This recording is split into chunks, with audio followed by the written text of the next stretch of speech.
Well, it's finally here, or it finally happened, I should say. Tulsi Gabbard finally officially announced and held her campaign rally in Hawaii. And might I say, wow, Tulsi is just in a different stratosphere. In just speaking wise, has gotten much better from the last time I've seen her speak like that. And the message, well, let's just say it was far and away better than anybody else who's announced thus far. Not even close. And honestly, the message was so substantive that I want to make sure that we cover these individually so that over the next year and a half, as you will be combated with people saying that, oh, Tulsi isn't strong on this. She hasn't mentioned this. She doesn't deal with this. She da-da-da-da-da-da. Don't worry. One-stop shop right here. So we'll be releasing these videos in a series. But the first thing we're going to cover is what personally is my favorite part, because it really encompasses basically all of the other problems that we are dealing with in this country. And that is the overreach and, let's be honest, straight up lies of our intelligence agencies. Let's hear what Tulsi has to say about that. We must stand up against the big Wall Street banks who gamble with our money and our future. Stand up against overreaching intelligence agencies and big tech companies who take away our civil liberties, privacy, and freedoms in the name of national security and corporate greed. I mean, I don't know if you all know this, but Tulsi at that moment was really channeling her inner JFK, because really, I would say it was JFK who was the first president, basically at this point, the only president, and really anyone who is like a politician in a high-ranking office or was competing for one, who openly called out the intelligence community. If you all recall, unfortunately, that did not go well.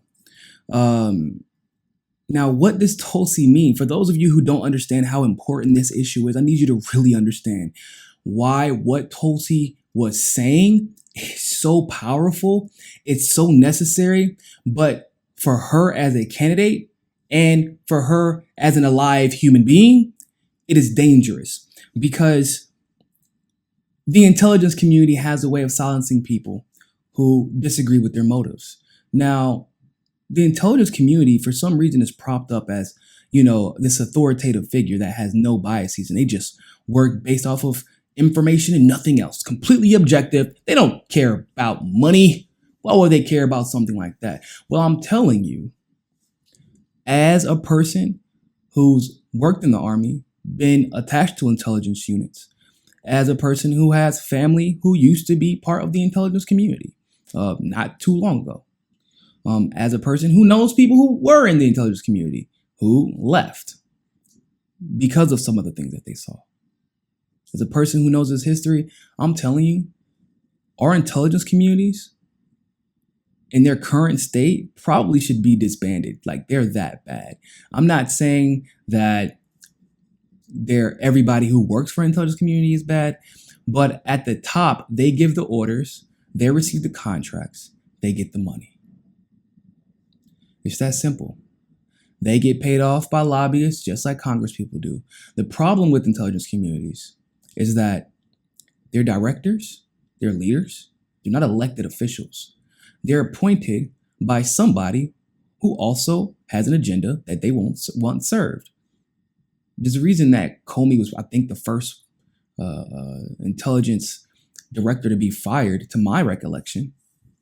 And it's because, like, straight up fired, like in a way that was not like, okay, hey, I'm just ushering somebody in, here's your resignation. Nah, it was like, you're fired, you're doing a bad job. That was the first firing, because pretty much everybody else brings in their own intelligence guy, or they expect the intelligence community or whoever the director is expects the new administration to just conduct business as usual. So what Tulsi is saying or has said is powerful because I'm just going to give you a couple of examples of how the intelligence community has overreached. Do you want to go recent? Okay. The NSA investigated a guy in Florida. They were tapping his phone calls. They got caught. Guess what happened? They were sued, of course, right? Why wouldn't you sue? But probably, much like yourself, or much like you would expect, the outcome didn't favor the person who sued the NSA because Kavanaugh, bailed the NSA out and then made it completely and totally legal for the NSA to do what the hell they wanted to do as far as tapping everyone's phone lines. They hear basically everything. So, overreach, right? That's just a simple example. James Comey, former FBI director, he elected, as per the memos that were released by the director of what was it called? The director of it's the guy who's in charge of basically making sure that the FBI is doing what they're supposed to do. And for some reason, it's slipping my mind right now. But you know who I'm talking about. The memos show that Comey elected not to tell the American people that the Clinton Foundation was under investigation. Now, if you all recall, Hillary Clinton in her debates kept trying to pretend as if what the Clinton Foundation was doing was legal, that anybody who asserted that, well, this stuff really happened while the Clinton Foundation was at the helm and you didn't even close it down while you were in one of the most powerful positions in the world and your Clinton Foundation was connected to the Uranium One deal and all of that stuff was being investigated and I believe is actually still under investigation.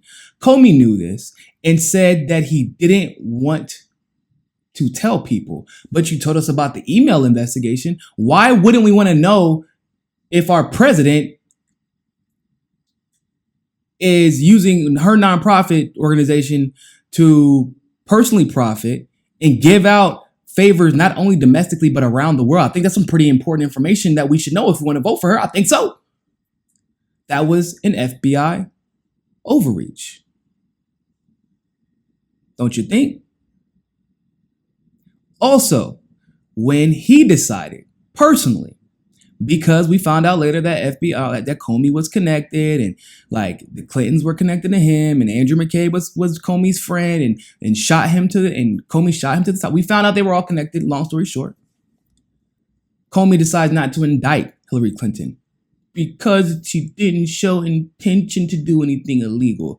Because we all know intention means everything when it comes to the law. Despite the fact intention or knowledge of the law is the number one argument used to not justify breaking it. It doesn't matter. Did you break it? That's the question. The only thing that will make it decide, the only thing that would probably decide if you broke the law, or the only thing that would probably be decided by how or why you broke the law is like the amount of time you may serve. But at the end of the day, we didn't even get a chance to properly investigate because she never got indicted. And then it came out, of course, that the FBI was correcting things in memos, correcting things in the investigative paperwork. That's all overreach. For Comey was tied to the Clinton Foundation as well. So that's just another example of corporations and nonprofits using our intelligence community and the military-industrial complex and the fear-mongering and propaganda, because Comey was a propagandized tool to try and persuade the American people that this warmongering psychopath was the best one to be president of the United States and represent the Democratic Party in that election. That's just another example. Andrew McCabe being put on the Russiagate investigation, knowing full well that his wife was accepting money from Hillary Clinton, that Hillary Clinton was going around stumping for his wife in Virginia in a race in which Andrew McCabe's wife lost, but nonetheless, it doesn't make any sense. Andrew McCabe had clear vested interests with Hillary Clinton being around, not being under investigation. And yet, Comey appointed Andrew McCabe knowing about all their connections. That's another example of intelligence overreach. But not only domestically do we have to worry about intelligence overreach and lies, but abroad as well. Because, well, what happened with the war in Iraq? Lies. It was all lies. Well, I mean, I think that's kind of like, remember, the whole, we're pretty sure there's weapons of mass destruction. We're still looking for those weapons of mass destruction to this day. Somewhere, Bush is in the sandbox in Iraq, digging with his little shovel and pail, searching for those weapons of mass destruction. But that's just one example abroad. Remember when the intelligence community said that Syria had the people of Syria had been subject to a chemical attack by Assad under the Obama administration and under the Trump administration? Remember how they were so sure about it? Positively sure. And then Mad Dog Mattis comes out and tells us there's never been any proof whatsoever of a chemical attack happening in Syria, that has happened in Syria. But then he subsequently said, oh, but we're going to find some, which basically means we've been trying to overthrow Assad for no reason. Remember when Tulsi Gabbard tweeted out not too long ago, maybe 3 months ago, the United States is paying Al-Qaeda to be in Syria. We're paying them. She called out Trump on it. Remember, she introduced the Stop Arming Terrorists Act and then Stop Financing Terrorism Act that basically nobody voted for because of the military-industrial complex. You're getting it.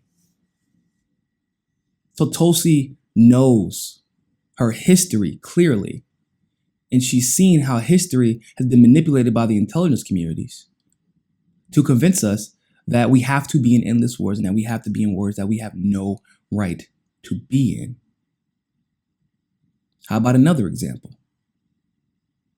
The Dulles brothers. John, who was the Secretary of State, and Alan, who was the director of the CIA.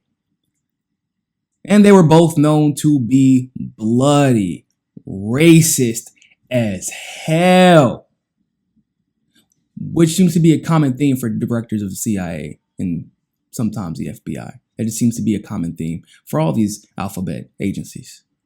And you wonder why their policies reflect that. And I'm going to give another example about how true that really is. But the Dulles brothers overthrew the Iranian government, most specifically the democratically elected President Mossadegh, who wanted to nationalize oil.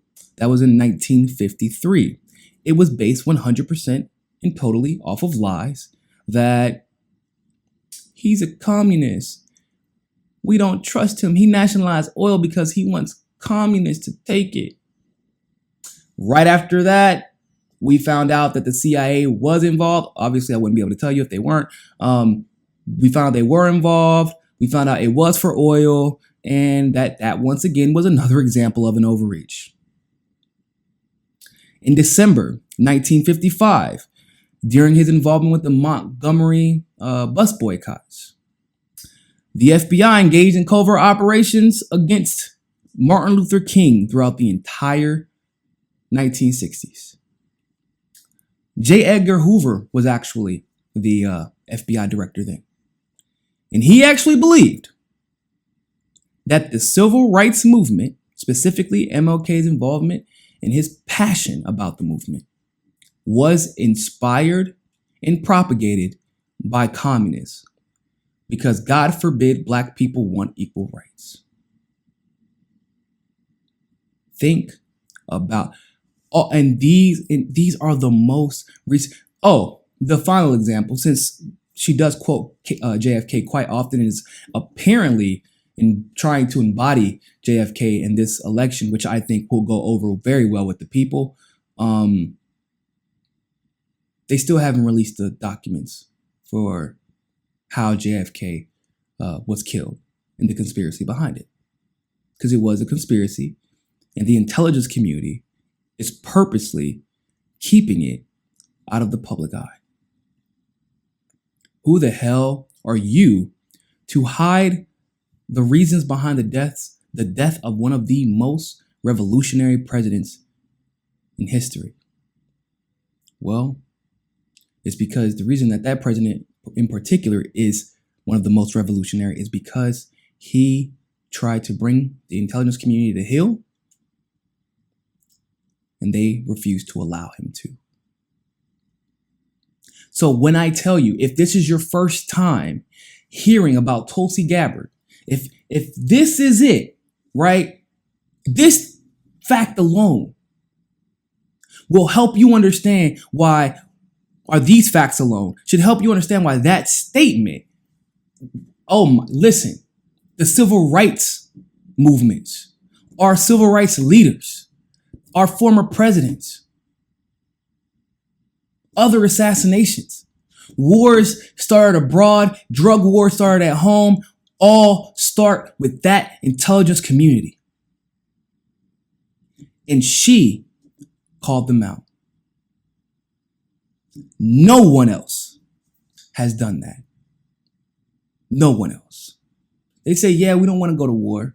Yeah, we don't want to have these, we don't want to have these issues. Oh, but we're going to call out dictators with, that make their decisions based off of legislatures and they have active government. But listen, we're going to call out dictators. Well, who's like we could just talk about Maduro, for example. Well, Maduro's a dictator and he's evil. Okay, who said? Well, the FBI and the CIA. Oh, because they're so trustworthy. They always get it right. Well, Assad's a dictator and he's also evil. Okay, well, says who? Well, they said he shot them with gas. And no, Mattis said that wasn't true. Oh, well, look at his suit. He looks like he has an evil guy suit. He talks so well. He has to be evil. Well, Saddam has weapons of mass destruction. Oh, really? Who said that? The same ones who get it wrong every single time. All of the problems, much of them, that could have been avoided were not avoided because of the intelligence community's involvement. Martin Luther King himself was killed by this government. These are facts. The government was found guilty of conspiring against Martin Luther King in 1999. The FBI was involved. The police department was involved. And you think that J. Edgar Hoover literally saying the civil rights movement was inspired by communists had nothing to do with that? This is the legacy Tulsi is about to lay down. And this is revolutionary and should be taken as such. So bravo, Tulsi.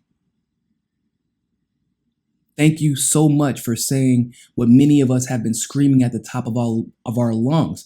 Something that many of us have been saying is obvious for years, but no one had the courage to stand up to them.